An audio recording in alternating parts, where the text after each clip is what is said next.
کیا کبھی تم نے اسے چوری چوری اپنی طرف دیکھتے پکڑا ہے، جب وہ سمجھتا ہے کہ تمہیں پتہ نہیں چل رہا، یا وہ ہلکی سی تبدیلی جو اس کی آواز میں صرف تم سے بات کرتے ہوئے آ جاتی ہے؟ بے شعور ذہن جھوٹ نہیں بولتا، چاہے اس کے الفاظ کتنے ہی محتاط ہوں۔ اس کی روح فیصلہ کر چکی ہوتی ہے، اور وہ فیصلہ تم ہو۔ آج میں تمہیں یہ کہنا چاہتا ہوں کہ وہ مرد جو کبھی کبھی تمہیں مکس سگنل دیتا ہے، اصل میں وہ خود سے زیادہ تم سے محبت کرتا ہے۔ کارل یونگ کہتے ہیں کہ ہماری سب سے گہری جذباتی سچائیاں ہمارے ہوش سے گزر کر نہیں آتی، وہ ہمارے رویوں میں ظاہر ہوتی ہیں جن پر ہمارا اختیار نہیں ہوتا۔ جب کسی مرد کی روح تمہاری روح کو پہچان لیتی ہے، اس کا جسم وہ سب ظاہر کر دیتا ہے جو اس کے ہونٹ ابھی تک کہنے کی ہمت نہیں کرتے۔ بہت سی عورتیں خاموشی کو بے رخی سمجھتی ہیں، حالانکہ حقیقت اکثر اس کے بالکل الٹ ہوتی ہے۔ اصل محبت بڑے ڈرامائی انداز میں ظاہر نہیں ہوتی، وہ آہستہ آہستہ اس کی پوری دنیا بدل دیتی ہے، ایسے طریقے سے جو اکثر نہ وہ سمجھ پاتا ہے نہ تم۔ یہ وہ نشانیاں ہیں کہ اس کی روح تمہیں منتخب کر چکی ہے، چاہے اس کا ذہن ابھی تک اس حقیقت کو سمجھ نہ پایا ہو۔ وہی مرد جو کبھی کبھی تمہیں خاموشی، دوری یا اچانک قربت سے کنفیوز کرتا ہے، ہو سکتا ہے کہ تم سے اتنا گہرا پیار کرتا ہو جتنا وہ خود بھی تصور نہیں کر سکتا، کیونکہ محبت ہمیشہ منطق سے نہیں آتی، وہ اکثر خوابوں کے ذریعے یا اس نظر کے ذریعے آتی ہے جو وہ تم پر تب ڈالتا ہے جب اسے لگتا ہے کہ تم دیکھ نہیں رہی۔ یونگ کہتے ہیں جو چیز شعور میں نہ لائی جائے زندگی میں تقدیر بن کر سامنے آتی ہے۔ یہ بات محبت پر بھی لاگو ہوتی ہے۔ اگر وہ اب تک یہ نہیں سمجھ پایا کہ وہ کیا محسوس کرتا ہے، تو اس کی روح پہلے ہی اس کی طرف سے عمل کر رہی ہے۔ آگے بڑھنے سے پہلے ایک لفظ ریسوننس لکھ کر کمنٹ کرو، صرف میرے لیے نہیں، اپنے لیے، کیونکہ جب تم کوئی ایسا لفظ لکھتی ہو جو تمہارے دل کو چھوئے، تو تم اپنی روح کو اجازت دے دیتی ہو وہ حقیقت پہچاننے کی جو وہ پہلے ہی جانتی ہے۔ اگر یہ باتیں تمہارے اندر کہیں ہلچل پیدا کریں تو ریسوننس لکھو اور کائنات کو جواب دینے دو۔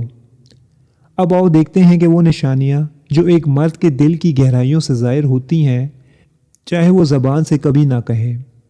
پہلی نشانی ہے اس کی توجہ کا بدل جانا۔ وہ نہیں جو دوسروں کو متاثر کرنے کے لیے توجہ دے ہے، وہ ہے جو تمہارے چھوٹے چھوٹے احساسات تک محسوس کرتا ہے۔ تم میں ٹھیک ہوں کہو تو بھی اسے فرق پتہ چل جاتا ہے۔ تم نے بال بدلے، تمہاری آواز میں اداسی ہے، وہ فوراً نوٹ کرتا ہے۔ یہ دلچسپی نہیں، یہ تعلق ہے۔ یہ اس کا شعور نہیں، اس کا لاشعور ہے جو اسے تمہاری طرف کھینچ رہا ہے۔ دوسری نشانی، وہ تمہارے ساتھ مختلف ہو جاتا ہے۔ کچھ مرد سب کے ساتھ ایک جیسے ہوتے ہیں، لیکن وہ مرد جو دل ہار چکا ہو صرف تمہارے ساتھ بدل جاتا ہے۔ وہ زیادہ خاموش، زیادہ کھلا، کبھی کبھی زیادہ کلمزی، کیونکہ محبت انسان کو بے نقاب کر دیتی ہے۔ تیسری نشانی، وہ تمہاری حفاظت کرتا ہے بنا کسی فائدے کے۔ یہ کنٹرول نہیں، یہ لاشعوری محبت ہے۔ وہ پوچھے کہ کھانا کھایا، رات کو اکیلی نہ جانا، سردی لگ رہی ہے تو خیال رکھو، یہ سب اس کے اندر سے آتا ہے، وہیں سے جہاں انسان فیصلہ نہیں کرتا بلکہ محسوس کرتا ہے۔ چوتھی نشانی، تمہاری غیر موجودگی میں بھی تم اس کے ذہن میں ہوتی ہو۔ یہ سب سے طاقتور نشانی ہے۔ ہر بات وہ محسوس رکھتا ہے تمہیں بعد میں بتانے کے لیے۔ کوئی چیز دیکھے تو پہلا خیال تمہارا آتا ہے۔ کسی محفل میں کوئی تمہاری تعریف کرے یا تنقید، وہ فوراً رد عمل دیتا ہے، کیونکہ دل اپنا حق خود ادا کرتا ہے، چاہے زبان کچھ نہ کہے۔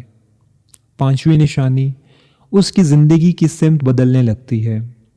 یہ وہ مرحلہ ہے جو اکثر لوگ دیکھ نہیں پاتے۔ وہ اپنی عادتیں، ترجیحات، حتیٰ کہ فیوچر پلانز تمہارے مطابق ایڈجسٹ کرنے لگتے ہیں، بغیر سوچے، بغیر کوشش کیے، کیونکہ تم اب ان کی اندرونی دنیا کا حصہ بن چکی ہو۔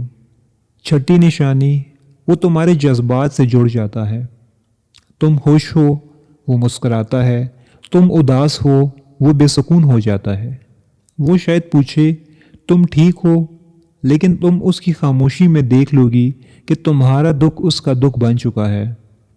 ساتویں نشانی، وہ مستقبل کی باتیں کرتے ہوئے تمہیں خود بخود شامل کر لیتا ہے، جیسے کہ کبھی ہم اس جگہ جائیں گے، میں چاہتا ہوں تم یہ چیز دیکھو۔